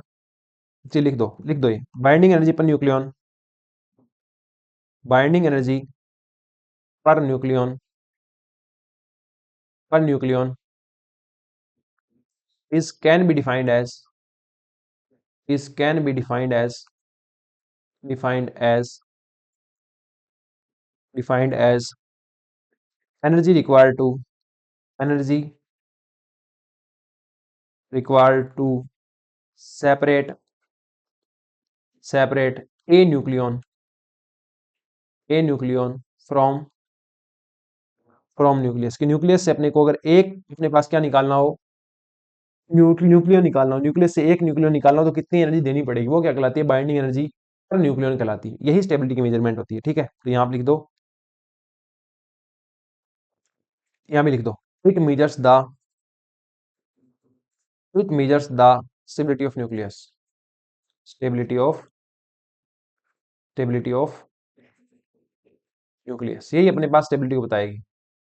ठीक है, तो इसके अंदर लिख दो, यहाँ लिख दो, फॉर्मूला बना दो। अब बाइंडिंग एनर्जी पर न्यूक्लियन क्या होगी देखो, बाइंडिंग एनर्जी पर न्यूक्लियन कितनी आएगी? ये इसे आप बी बार भी लिख सकते हो। ये कितनी आती है? बाइंडिंग एनर्जी बी ए पर न्यूक्लियन संख्या। न्यूक्लियन नंबर कितने होते हैं? यही तो होता है। न्यूक्लियन क्या होता है? Proton plus neutron, proton plus neutron की संख्या को कौन बताता है? यही तो बताता है एटॉमिक मास नंबर। तो ये आएगा बी ई आएगा ए, है ना। और यहाँ पे ये क्या है? बी क्या है? बाइंडिंग एनर्जी है। क्या है? बी बाइंडिंग एनर्जी है। और जो आपका ए है वो क्या है? Atomic mass number. चाहे इसको आप एटॉमिक मास नंबर कह दो, चाहे इसको प्रोटॉन प्लस न्यूट्रॉन कह दो, या इसको कैसे लिखोगे? न्यूट्रॉन प्लस प्रोटॉन के नंबर है। ठीक है ना, टोटल नंबर है, मास नहीं है, ये ध्यान रखना। ठीक है ना, नंबर है ये एक। ओके, और इसका दूसरा नाम क्या है? Mean binding energy. अरे है या नहीं? प्रत्येक के हिस्से में कितनी आ रही है? मीन बाइंडिंग एनर्जी, या औसत नाभिकीय ऊर्जा, औसत बंधन ऊर्जा, बंधन ऊर्जा। ठीक है, इसके बाद लिखो, लिख दिया, it's measure the stability of nucleus. इसमें ये लिख दो, दोबारा लिख दो एक line, it it describe the stability of nucleus, stability of nucleus the greater the greater B vector of nucleus is B bar of nucleus is greater the stabilities greater the stabilities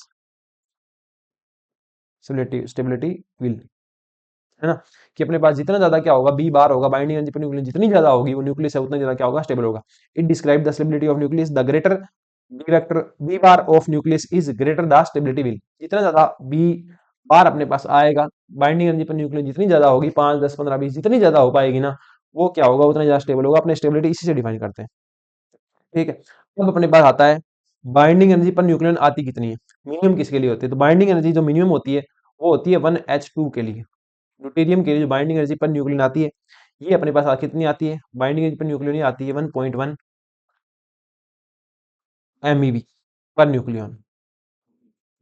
ठीक है ना, binding energy कितनी आती है, binding energy per nucleon कितनी आती है 1.1 MeV per nucleon. Nucleon संख्या ही है तो इसको लिखने की जरूरत नहीं है, तो बी बार कितना आता है 1.1 MeV आता है, 1.1 MeV आता है। फिर ध्यान रखना जो बार आ गया या फिर जब भी अपने स्टेबिलिटी की बात करेंगे तो अपने बात करेंगे बाइंडिंग एनर्जी पर न्यूक्लियन की। ठीक है ना, तो इसके लिए क्या होती है, मिनिमम होती है। ठीक है ना, मतलब ये है क्या, इसके अंदर एक प्रोटॉन है आपको दिख रहा है, एक न्यूट्रॉन और एक इलेक्ट्रॉन है। ठीक है ना, ये अपने पास सिस्टम होता है। इसके बाद एक इससे आगे चलते हो तो एक पीक आपको किसमें मिलता है 2H4 पे मिलता है। इसकी जो बाइंडिंग एनर्जी है, इन सबकी बाइंडिंग एनर्जी जो है ना अपने पड़ोसी से ज्यादा है। इसकी बाइंडिंग एनर्जी भी अपने पड़ोसी से ज्यादा है, इसकी बाइंडिंग एनर्जी क्या है अपने पड़ोसी से ज्यादा है। ठीक है, तो इसकी बाइंडिंग एनर्जी अपने पास होती है, बाइंडिंग एनर्जी पर न्यूक्लियन वो होती है 7.07 पर 7.07 per nucleon. Okay, 7.07 per nucleon. ठीक, इसके बाद तीसरा जो आता है अपने पास जिसकी हाईएस्ट होती है वो होता है अपने पास 26Fe56। ये अपने पास आता है बी बार, जो अपने पास आता है 8.79 MeV per nucleon, MeV per nucleon. ठीक है, ये अपने पास क्या है, मैक्सिमम होता है। क्या होता है, मैक्सिमम होता है। ठीक है, ये जो तीनों अपने पास ये वाला तीनों ही है ना, ये क्या होते हैं, have higher have higher binding energy compare to their neighbours, their NEIGH neighbours. ठीक है, अपने पड़ोसियों से इनकी बाइंडिंग एनर्जी क्या होती है, पर न्यूक्लियन ज्यादा होती है। अब इसका ग्राफ देखो, जो बाइंडिंग एनर्जी स्टेबिलिटी डिफाइन करने के लिए न्यूक्लियस की स्टेबिलिटी डिफाइन किससे करते हैं, बाइंडिंग एनर्जी पर न्यूक्लियन से, है ना। अपने जब एक ग्राफ बनाए बाइंडिंग एनर्जी पर न्यूक्लियन और न्यूक्लियन नंबर के ऊपर, मास नंबर के ऊपर जब ग्राफ बनाते हैं, यहाँ अपने पास क्या है, एटॉमिक मास नंबर ए है। ठीक है, यहाँ अपने पास क्या है, बाइंडिंग एनर्जी पर न्यूक्लियन है, ये इधर बट रहा है, ये कितने में आएगा, MeV में आएगा। ठीक है ना, ये अपने पास सीधी संख्या है। ठीक है, तो ये जो ग्राफ आता है वो कुछ इस तरीके से आता है, देखो पीक मिलती रहेगी और फिर आएगा ये इधर जाके एक पॉइंट पे मैक्सिमम हो जाएगा। इस पॉइंट में मान लो मैक्सिमम हो गया। ठीक है, तो गया गया गया इस पॉइंट में मैक्सिमम, इसके बाद ये जलना स्टार्ट हो जाएगा। ठीक है, तो ये जो हाईएस्ट पीक होता है जिसके ऊपर बाइंडिंग एनर्जी अधिकतम होती है, ये अपने पास आएगा 26 Fe और 56। मतलब Fe जो 26 पे आता है अपने पास, इसका परमाणु क्रमांक 26 है, मास नंबर अपने पास 56 है। ठीक है ना, तो वो अपने पास क्या आता है, हाईएस्ट पॉइंट पे आता है। इसकी बाइंडिंग एनर्जी न्यूक्लियन क्या होती है, अधिकतम होती है। ठीक है, बाकी आप देख सकते हो कि इनके अपने पड़ोस से ज्यादा है। तो ये पीक है ना, पीक का मतलब क्या है, अपने पड़ोस से ज्यादा बाइंडिंग एनर्जी पर न्यूक्लियन है। ठीक है, ऐसा है ना। और आप देख सकते हो कि बाइंडिंग एनर्जी पर न्यूक्लियन क्या होती है, बढ़ती है बढ़ती है बढ़ती है बढ़ती है, Fe तक जाती है, हाईएस्ट हो जाती है Fe पे, उसके बाद लगभग क्या हो जाती है, कांस्टेंट हो जाती है। ये वेरिएशन इतना भी नहीं आता, इसको थोड़ा सा और कम कर सकते हो, लगभग यहाँ तक ऐसे दर्शा सकते हो। दर्शाऊं क्या, रहने दो, रिक्वायरमेंट तो नहीं है, तुम कहते हो दर्शा देता हूँ। देखो अपने पास ऐसे जाता है ना, तो लगभग देखो Fe26 के बाद क्या हो जाती है, बाइंडिंग एनर्जी पर न्यूक्लियन क्या हो जाती है, कांस्टेंट हो जाती है। ठीक है, ये मैंने आपको बहुत तगड़ा रूप में लिखवाया हुआ है 12th वाले टॉपिक के अंदर, तो वहां जाके आप पढ़ सकते हैं। ठीक है ना, वहीं पे ये टॉपिक यहाँ पे नहीं है, यहाँ पे जो चीज थी मैंने आपको लिखवा दी है। ठीक है, अब देखो अपने पास बाइंडिंग एनर्जी पर न्यूक्लियन यहाँ पे क्या है, एटॉमिक मास नंबर है। जैसे जैसे एटॉमिक मास नंबर बढ़ेगा बाइंडिंग एनर्जी पर न्यूक्लियन क्या होती जाएगी, बढ़ती जाएगी। आपने देखा, और आगे जाके क्या हो जाएगा, सैचुरेशन आ जाएगा। ठीक है, अब देखो बाइंडिंग एनर्जी पर न्यूक्लियन किसको बता रही है, स्टेबिलिटी को बता रही है। हाईएस्ट स्टेबल कौन होगा, Fe26 होगा, है यानी 26 Fe जो हाईएस्ट स्टेबल होगा। क्यों, क्योंकि बाइंडिंग एनर्जी पर न्यूक्लियन क्या है, इसकी अधिकतम है। तो ये जो ज्यादा परमाणु भार वाले अपने पास न्यूक्लियस है और कम परमाणु भार वाले जो न्यूक्लियस है, इन दोनों की बाइंडिंग एनर्जी पर न्यूक्लियन क्या है, इनकी बाइंडिंग एनर्जी पर न्यूक्लियन कम है, इनकी बाइंडिंग एनर्जी पर न्यूक्लियन क्या है, कम है। तो ये भी क्या करना चाहते हैं, हाइयर में जाना चाहते हैं, higher binding energy per nucleon ज्यादा करना चाहते हैं। ये भी क्या चाहते हैं, बाइंडिंग एनर्जी पर न्यूक्लियन ज्यादा हो जाए। इसके लिए क्या करना पड़ेगा, इनको तो अपना एटॉमिक मास नंबर घटाना पड़ेगा, इनको अपना एटॉमिक मास नंबर बढ़ाना पड़ेगा। इनको बढ़ाना है तो ये क्या होंगे, कंबाइन होंगे, इनको घटाना है तो ये क्या होंगे, टूटेंगे। तो यहाँ क्या होगा, फ्यूजन होगा, यहाँ क्या होगा, फ्यूजन होगा। समझे, इनको बढ़ाना है तो ये जुड़ेंगे, है ना, तो यहाँ फ्यूजन होगा, क्या होगा, जुड़ना, फ्यूज बर्फ, है ना। जुड़ेंगे तो यहाँ क्या होगा, न्यूक्लियर फ्यूजन फ्यूजन होगा, उससे होगा क्या, इनकी बाइंडिंग एनर्जी पर न्यूक्लियन बढ़ेगी। कैसे बढ़ेगी, जब ए बढ़ जाएगा तो ये यहाँ से कहाँ चल के आ जाएंगे, यहाँ आ जाएंगे, यहाँ पे बाइंडिंग एनर्जी पर न्यूक्लियन क्या है, ज्यादा है। यहाँ पे क्या होगा, फ्यूजन होगा, टूटेंगे, ए क्या होगा, कम होगा, ए कम हो गया तो ये यहाँ पे आ गया। मतलब बाइंडिंग एनर्जी पर न्यूक्लियन बढ़ाने का प्रयास करती है हर रिएक्शन, हर जो न्यूक्लियस है वो चाहता है मेरी बाइंडिंग एनर्जी पर न्यूक्लियन हो जाए, चाहे मुझे जुड़ना पड़े चाहे मुझे टूटना पड़े। इनको जुड़ना पड़ेगा क्योंकि छोटे हैं, इनको टूटना पड़ेगा क्योंकि बड़े हैं। ठीक है, तो इनके अंदर अपने पास क्या मिलेगा आपको, न्यूक्लियर फ्यूजन फ्यूजन मिलेगा, सॉरी न्यूक्लियर फ्यूजन मिलेगा, है ना, fusion, F I S double I, F I, F I double S I N, fusion, nuclear fusion, sorry sorry sorry fusion, fusion, nuclear fusion. और यहाँ पे अपने पास क्या है, न्यूक्लियर फ्यूजन है, न्यूक्लियर फ्यूजन। ठीक है, हिंदी में लिखते हैं इसको, लिख लो, आप लिख लो, नाभिकीय संलयन। यहाँ पे क्या है, नाभिकीय संलयन बोलते हैं इसको, इसको बोलते हैं नाभिकीय विखंडन। और दोनों की दोनों विक्रिया हो क्यों रही है, हो रही है स्टेबिलिटी बढ़ाने के लिए, सब काम स्टेबिलिटी बढ़ाने के लिए होती है। आप पढ़ रहे हो किसके लिए, नौकरी की तैयारी के लिए, उससे क्या होगा, पैसे आएंगे, पैसे आएंगे तो स्टेबिलिटी आएगी, ठीक है ना, स्टेबल गवर्नमेंट जॉब होगी। बस वही काम ये कर रहे हैं, यहाँ न्यूक्लियर फ्यूजन होगा और ये इसकी तरफ जाना चाहेगा, यहाँ न्यूक्लियर फ्यूजन होगा और ये इसकी तरफ जाना चाहेगा। ठीक है ना, दोनों का काम एक ही है, बाइंडिंग एनर्जी पर न्यूक्लियन बढ़ाना। ठीक है, इस प्रकार आपने ये तो पॉइंट लिखे थे ना, इनको नाम दे दो आप, पहला पॉइंट, दूसरा पॉइंट और तीसरा पॉइंट। इससे आगे लिखो चौथा पॉइंट अपने पास। चौथा पॉइंट क्या है अपने पास, कि जो यूरेनियम परमाणु है, यूरेनियम 238 जो है, ठीक है ना, इसकी बाइंडिंग एनर्जी पर न्यूक्लियन कितनी होती है, 7.6 MeV पर न्यूक्लियन होती है। ठीक है, ये टूटेगा, ये क्या चाहेगा, टूटना चाहेगा। ओके, और अपने पास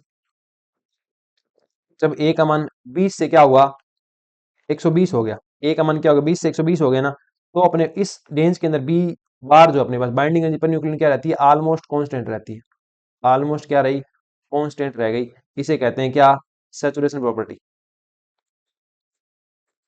सैचुरेशन प्रॉपर्टी। अरे सैचुरेशन नहीं हो जाता क्या, पढ़ाई पढ़ते पढ़ते नहीं कहते यार सैचुरेशन आ गया दिमाग का, प्रॉपर्टी सैचुरेशन आ गया मतलब कांस्टेंट होगी। आप देखो यहाँ से लेकर के जब लगभग यहाँ तक गए हो ना, तो ज्यादा वेरिएशन नहीं आया, ऐसे ऐसे नहीं आया वेरिएशन, ठीक है ना, सिंपली कांस्टेंट सा रहा है। ये तो ग्राफ में ऐसा बनता है, आपको गूगल करके ग्राफ भी देखना, आपको लगभग कांस्टेंट मिलेगा।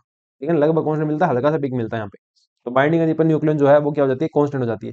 एक चीज आप यहाँ पे क्या ऑब्जर्व करते हो, कि जिनके तुम्हारे पास एटॉमिक मास नंबर, मास बात हो गई ना, छठी लिखो, इनके आपके पास एटॉमिक मास नंबर, जो ए बराबर क्या था, 2, 8, 20, 22 और 50, 82, 126। ठीक है ना, ये थे जिनके एटॉमिक मास नंबर, ये थे, इन्हें कहते हैं मैजिक नंबर। क्या बोलते हैं, मैजिक नंबर। जिनके एटॉमिक मास नंबर ये थे ना, वो कैसे होते हैं, स्टेबल होते हैं। वो कैसे होते हैं, स्टेबल होते हैं। स्टेबल होगा तो क्या होगा, बाइंडिंग एनर्जी पर न्यूक्लियन जो अपने पास है वो क्या होगी, ज्यादा होगी। क्या होगी, मोर होगी, ज्यादा होगी। ठीक है ना, जिनके लिए एटॉमिक मास नंबर अपने पास 2, 8, 20, 28, 50, 82, 126 होंगे, मैजिक नंबर्स होंगे, उनके लिए बाइंडिंग एनर्जी पर न्यूक्लियन क्या होगी, ज्यादा होगी।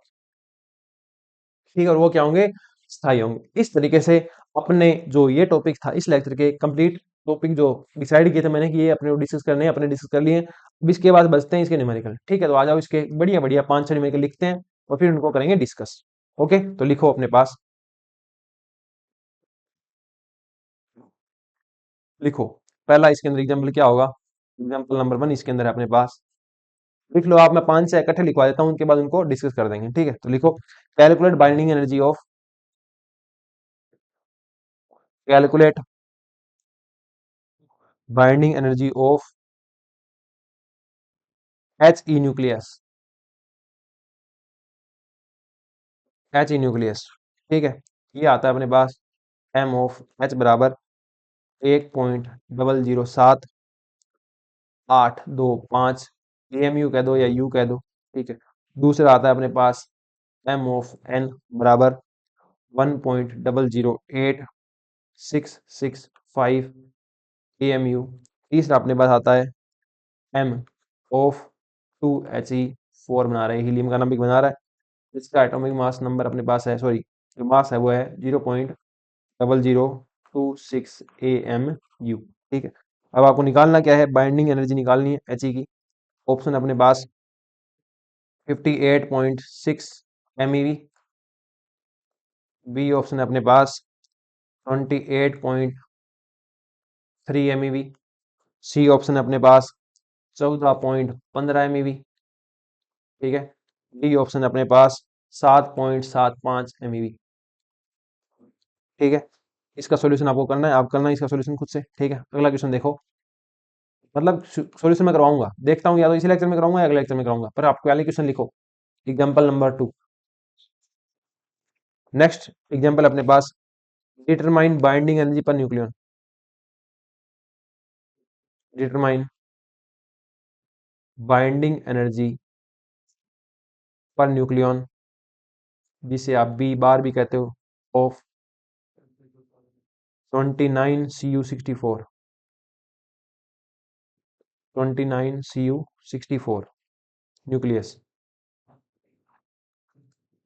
न्यूक्लियस, इसके जो मास आपको दे रखे हैं, जो मास ऑफ अपने पास 29Cu64, इसका मास कितना दे रखा है, 63.9298 दे रखा है। प्रोटॉन न्यूट्रॉन के मास चाहिए आपको, सॉरी हाँ, प्रोटॉन न्यूट्रॉन के मास चाहिए, वो आपको पीछे से मिल जाएंगे, पीछे वाली स्लाइड पे मैंने पहले क्वेश्चन में लिखवा दी, तो वहीं से यूज कर लेना है ना, वो सारे क्वेश्चन में यूज करने, उनको बार बार अपने नहीं लिखेंगे यहाँ पे। इसके जो ऑप्शन है, जो बाइंडिंग एनर्जी पर न्यूक्लियन अपन निकालनी है, वो कितनी है देख लो, 8.8 MeV है।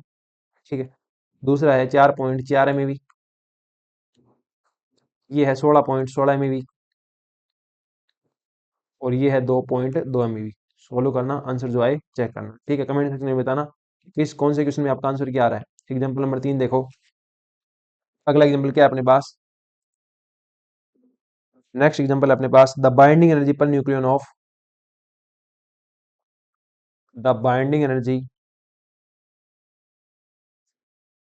The binding energy per nucleon, per nucleon of unknown nucleus, of unknown nucleus, unknown nucleus having atomic number, having having atomic number 74, number 74, and mass number, and mass number, and mass number 184 is 184 is 8 MeV, 8 MeV। Determine the exact mass of the atom,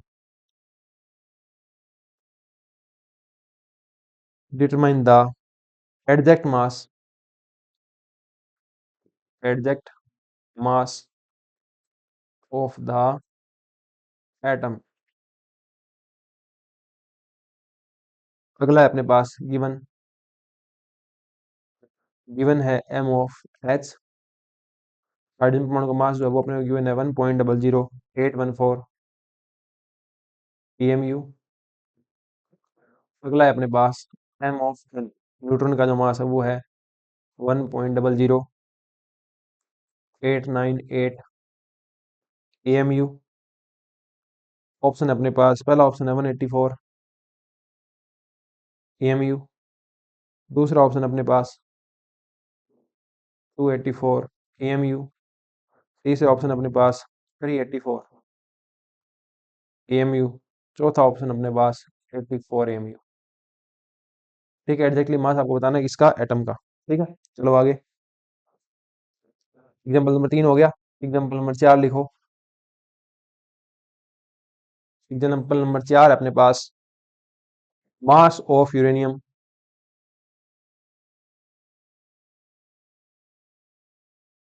mass of uranium 238 nucleus is, nucleus is 238.15, 238.15 amu and it contains, and it contains and it contains 92 protons, 92 protons and 146 neutrons, neutrons। Calculate B bar, मतलब binding energy per nucleon आपको calculate करनी है। ठीक है, यहाँ पे अपने पास जो एमपी है, मास ऑफ प्रोटॉन है, वो आपको दे रखा है, जो मैंने पहले भी दे दिया था, 0.00759 AMU। और दूसरा जो न्यूट्रॉन का मास है वो दे रखा है 1.00898 AMU। ठीक है, बाइंडिंग एनर्जी पर न्यूक्लियर निकालनी है। ऑप्शन अपने पास 7.37 MeV, कैपिटल है ये। दूसरा अपने पास 14.62 MeV। तीसरा अपने पास 3.5 MeV। डी होता है अपने पास 1.15 MeV। ठीक है, नेक्स्ट क्वेश्चन अपने पास, काफी क्वेश्चन लिखवा रहा हूँ है ना, ये सारे सॉल्व करना। इनकी हिंदी भी बता दूंगा मैं तुम्हें, अभी लिखवा के सारे इनकी हिंदी बता दूंगा, तो आप खुद से सॉल्व करने की ट्राई करना। ठीक है, ऑलमोस्ट आपसे हो जाएंगे, बाकी मैं तो अगले लेक्चर में ही करवाई दूंगा, है ना। तो अगले लेक्चर में आप इनका सॉल्यूशन देख लेना, वहां से आपके सारे, अगर इनमें कोई डाउट रहता है क्वेश्चन में, तो वो क्लियर हो जाएंगे। अगला क्वेश्चन लिखो, the binding energy per nucleon of, the binding energy,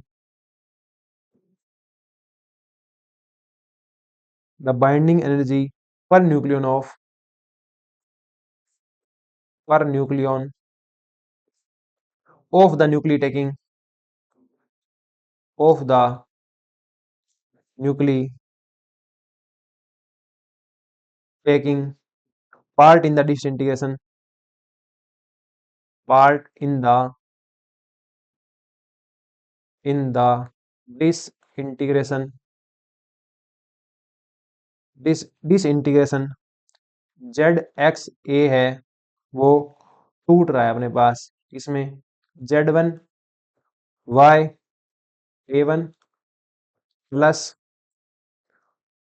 दूसरा जो है यहाँ पे कुछ भी मान लो, तो क्या मानोगे, W मान लो, W Z2 A2। ठीक है, EB comma EB1, EB comma EB1 comma EB2 respectively, EB2 respectively.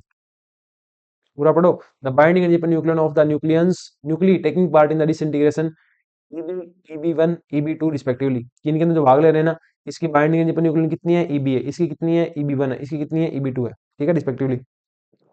Calculate the energy release in this relation, तो आपको निकालनी क्या है, calculate the energy, the energy released in this reaction, इस reaction के अंदर अपने पास कितनी एनर्जी रिलीज होगी वो आपको बताना है। ठीक है, ऑप्शन है अपने पास A B C and D. A option कौन सा है, Q इजिकल टू अपने पास है A1 EB1, A1 EB1 plus A2 EB2, EB2 minus AEB। दूसरा अपने पास AEB minus A1 EB1 minus का A2 EB2।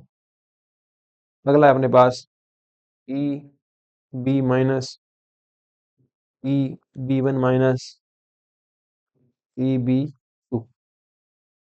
क्यों क्या है अपने पास EB1 माइनस का प्लस का EB2 माइनस का EB। ठीक है, आपको क्यू वैल्यू निकालनी है। ठीक है, याद रख सकते हो कि क्यू वैल्यू जो होती है ना, वो बाइंडिंग एनर्जी का नेगेटिव होती है। ये कॉन्सेप्ट याद रखना, उससे इक्वेशन हो जाएगा। ठीक है ना, जो क्यू वैल्यू होती है वो बाइंडिंग एनर्जी का नेगेटिव होती है, याद रखना। ठीक है, और इसके बाद जो अगला क्वेश्चन है अपने पास, लास्ट क्वेश्चन जो है वो लिखो। ये कितने नंबर हो गया, 5 नंबर है ना, 4 हो गए थे, ये अपने पास कौन सा था, 5वां था। तो अब लिखो छठा, एग्जाम्पल नंबर 6। छठा एग्जाम्पल क्या है अपने पास,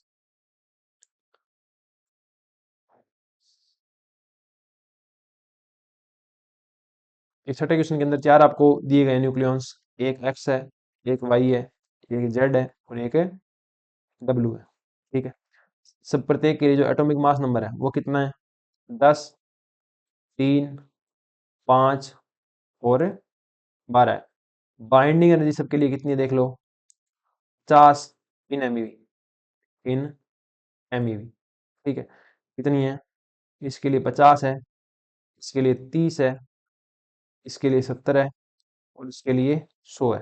ठीक है, then then which will be most stable, most stable option बना दो, option A, option B, option C, option D, निम्न में से कौन सा अधिकतम स्टेबल होगा। ठीक है, ये आपको बताना है। ये आपको मैंने सारे के सारे क्वेश्चन जो है वो लिखा दिए हैं। ठीक है, ये सारे के सारे क्वेश्चन आप खुद से करने की ट्राई करना, बाकी मैं तो अगले लेक्चर के में इनको करवाऊंगा ही। ठीक है, यहाँ मैं आपको थोड़ा सा इनकी हिंदी बता देता हूँ, बाकी आप इनको खुद से करने की एक बार ट्राई करें। कैलकुलेट करनी है बाइंडिंग एनर्जी आपको एच ए न्यूक्लियस की, जिसके अंदर आपको हाइड्रोजन एटम का मास दिया गया है 1.00785 और जो न्यूट्रॉन है इसका मास दिया गया है 1.0086665 और जो 2He4 है इसका मास आपको दे रखा है 4.0026 AMU। ओके, इसके बाद होता है आपको डिटरमाइन करना है बाइंडिंग एनर्जी पर न्यूक्लियन किसकी, 29Cu64 जो कॉपर है अपने पास 64, इसके न्यूक्लियस की बाइंडिंग एनर्जी पर न्यूक्लियन आपको डिफाइन करनी है। इसका जो मास आपके पास, इसका जो न्यूक्लियस का मास है वो आपको दे रखा है 63.9298 AMU। ठीक है, ऑप्शन आपको दे रखे हैं। और अगला अपने पास आपको बंधन ऊर्जा प्रति न्यूक्लियन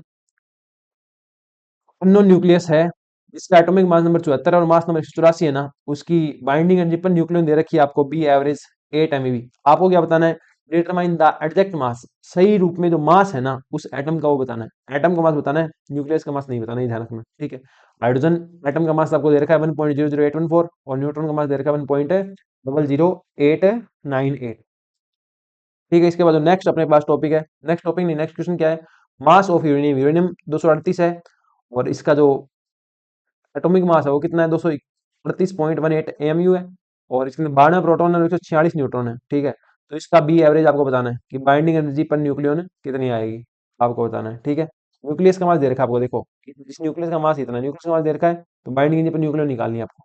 ठीक है, इसके बाद अपने पास आता है नेक्स्ट क्वेश्चन कि बाइंडिंग एनर्जी पर न्यूक्लियन बता रखी है इन तीनों की आपको। ठीक है, इसकी ईबी है, इसकी ईबी1 है, इसकी ईबी2 है रिस्पेक्टिवली। तो आपको बताना है कि इस रिएक्शन के अंदर जो रिएक्शन हो रही है इसके अंदर कितनी एनर्जी रिलीज होगी, क्यू वैल्यू बतानी। क्यू वैल्यू जो होती है वो बेसिकली होती है माइनस ऑफ बीई, बीई कह दो या डेल्टा बीई कह दो। ठीक है ना, डेल्टा बीई कह दो, डेल्टा बी मतलब B final minus B final वाली माइनस का बी इनिशियल वाली। ओके, इसका नेगेटिव पार्ट होता है। तो अगला देखो अपने पास क्या है, अगला है अपने पास XYZ W, चार अपने पास न्यूक्लियस है, उनका एटॉमिक मास नंबर दे रखा है और बाइंडिंग एनर्जी दे रखी है आपको। ठीक है ना, एटॉमिक मास नंबर दे दिया, बाइंडिंग एनर्जी दे दी और आपको बताना है कौन सा स्टेबल होगा, मोस्ट स्टेबल होगा। ठीक है ना, ये आपको बताना है। और इसमें एक और भी ऐड कर दो, मोस्ट अनस्टेबल भी बता दो, मोस्ट मोस्ट स्टेबल कौन सा होगा बताओ और मोस्ट अनस्टेबल कौन सा होगा। ठीक है ना, ये आपको बताना है। यहाँ जो मैंने लिखा है कि डेल बी होगा, तो ये अपने पास इनकी बाइंडिंग एनर्जी, इनकी बाइंडिंग एनर्जी माइनस इसकी जो बाइंडिंग एनर्जी करोगे आप, ठीक है ना, उससे आपके पास डेल्टा बी ई आएगा। समझ रहे हो ना, डेल्टा क्या आएगा, बी आ जाएगा। क्यू वैल्यू कैसे निकालते हो आप, क्यू वैल्यू निकालते हो इसका मास माइनस इसका, और जब इसका करोगे तो इसका उल्टा हो जाएगा बाइंडिंग एनर्जी का। बाइंडिंग एनर्जी है ना हमेशा, ठीक है, इसको आप करना, इन चीजों को आप करना, फिर अपने अगले लेक्चर में डिस्कस करेंगे इसके सॉल्यूशन।